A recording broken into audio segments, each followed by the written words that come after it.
friends. Hi, friends. All right, we have a fancy book today. Today we're going to read The Unhappy Hippopotamus. Yay. All right, here we go. Once upon a time, there was a hippopotamus named Harriet. One day, Harriet decided that she didn't want to be a hippopotamus anymore. She didn't know why. She just didn't. Now the best way to not be a hippopotamus is to not do anything hippopotamuses do. So Harriet left the river where she lived, and she went to live in a house. But for some reason, Harriet wasn't happy. She wasn't happy at all, and a terrible thing happened. Miss Harriet the hippopotamus completely and entirely altogether forgot how to smile. Oh no! Oh no, Harriet! One day, Harriet made a brand new friend. His name was Mouse. Mouse was always smiling. Please, said Harriet, will you teach me how to smile again? Yes, indeed, said Mouse. To smile, you have to be happy. I know all sorts of ways to be happy. One of the ways is to share things. Why don't you give a party? Right away, Harriet gave a party and shared things. It was a lovely party. It had balloons and paper hats and paper poppers and paper blow-up things and ice cream sodas and candy and cake. Everyone had a lovely time, but during the party and after the party, Harriet the hippopotamus still wasn't happy, and she still couldn't remember how to smile. The next day, Mouse took Harriet to the candy shop. He was sure that all the good candy would make her smile. In the big case in the glass jars were jelly beans, peppermint crunches, candy corn, raspberry drops, jawbreakers, gumdrops, molasses chews, licorice whips, chocolate kisses, marshmallow chickens, jujubes, cherry balls, saltwater taffy, peanut brittle, and lollipops. Mouse bought Harriet a penny's worth of every single kind. She thanked him very much and ate it all up. But Harriet the hippopotamus still couldn't smile. Another day, Mouse said, "Why don't you make music? Bees make music, crickets make music, birds make music. Everyone's happy making music." So Harriet made music. She made it on a piano, a mouth organ, a violin, a horn, a brass fiddle, a comb, a ukulele, and bagpipes. But music on the harp was the music she liked the best. Such sweet sounds came from the strings, ping, ting, ping. But even the sweet music couldn't make Harriet smile. Soon Mouse thought of something else. How about rabbits run, how grasshoppers hop, and dogs chase their tails? Exercise makes them feel good. When you feel good, you smile. Maybe you better exercise. So Harriet exercised. She slid down slides, she climbed trees, she pumped high in the swings, she rode fast on a bicycle, she jumped rope, she turned somersaults and skinned the cat. She teeter-tottered on the teeter-totter. The exercise she liked best of all was riding the horse on the merry-go-round. But even those beautiful horses didn't make Harriet smile. When September came, Mouse said, "Maybe if you go to school and learn things, you'll learn how to smile too, maybe." So Harriet went to school. She learned that 1 and 2 make 3. That C-A-T spells cat. And that the world is round. She learned how to draw pictures. She learned to sing My Country 'Tis a Thee. How to sharpen pencils in the pencil sharpener. How to raise your hand when you know something. How to smack erasers together to make them clean. Oh, Harriet learned lots of things at school, but she did not learn how to smile. One winter day, Mouse said, "Why don't you read a book? Why don't you read books?" Books are full of smiles, so Harriet read books. Lots and lots and lots and lots of books. She read all day, she read all night, she read. She read Goldilocks and the Three Bears, Peter Rabbit, Barbara the Elephant, the Three Little Pigs, Cinderella, Jack the Giant Killer, Little Red Riding Hood, Andy Says Bonjour, and The Wind in the Willows, and The Wizard of Oz. Harriet thought all the books were very nice, but still she wasn't happy. She couldn't remember how to smile. In December, Mouse said, "Look at the squirrels running.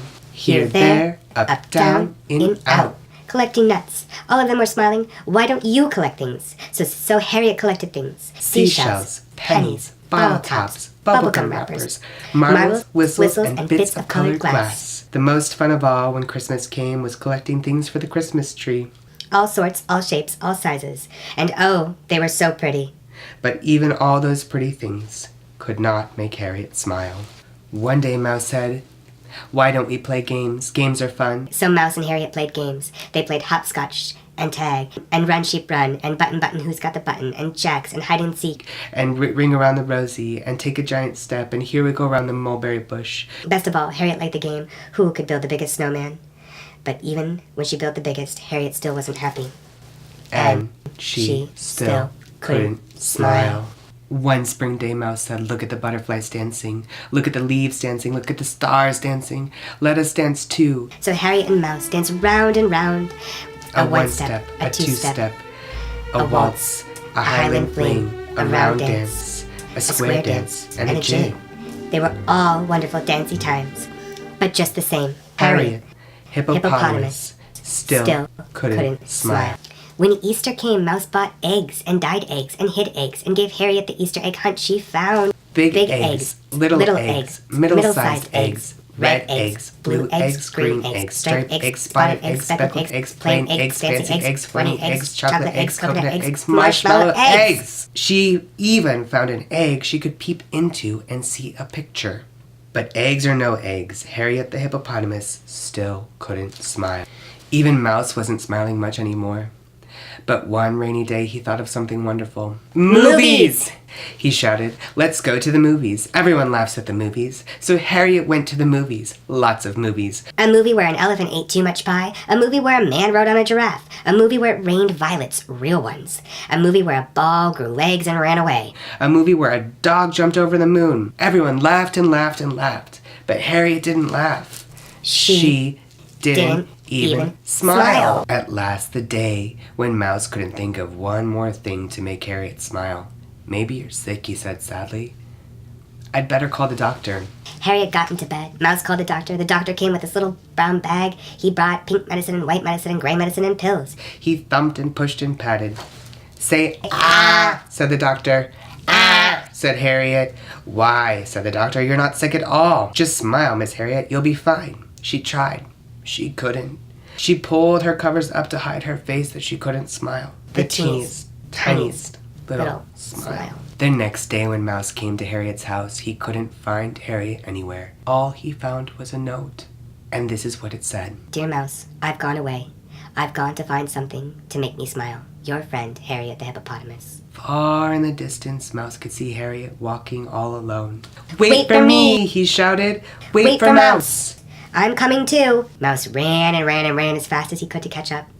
And Harriet almost, but not quite, smiled to see her friend again. They walked and walked and walked and walked and looked and looked and looked and looked. But nowhere, not anywhere, did they find one thing to make Harriet smile. They didn't know what to do or what to say. And Mouse thought of something. "Magic! We will wish upon a star," he said. They waited for night. When a star came out, Harriet said, "Starlight, star bright, for star I see tonight. I wish I may, I wish I might, have the wish I wish tonight." I wish, whispered Harriet, "that I could smile again." "Now try," said Mouse. Harriet tried. How hard she tried. And all the stars came out to help. But poor Harriet still couldn't smile. The next morning, Harriet and Mouse started again. They didn't know where they were going, but they went. Suddenly, Harriet heard someone calling her name. "You, Harriet!" It wasn't Mouse. Mouse had a little voice. This was a big voice. It came from somewhere up high. "You-hoo, Harriet!" Harriet looked up. There, in the tree, sat a wise old owl. "I," said the owl, "know what's the matter with you. You've got to be you. You cannot be somebody else. You cannot be a cat or a bat, an ox or a fox, a goose or a moose. Or anything else but you." "I am me," said Harriet. The owl rolled up his feathers and wouldn't say another word. What did the owl mean? Harriet thought and thought and thought. Mouse thought and thought and thought and thought. And then Mouse said, "Why, I know what the owl means. He means you should be a hippopotamus again." "I can't be a hippopotamus again," said Harriet. "I've forgotten how."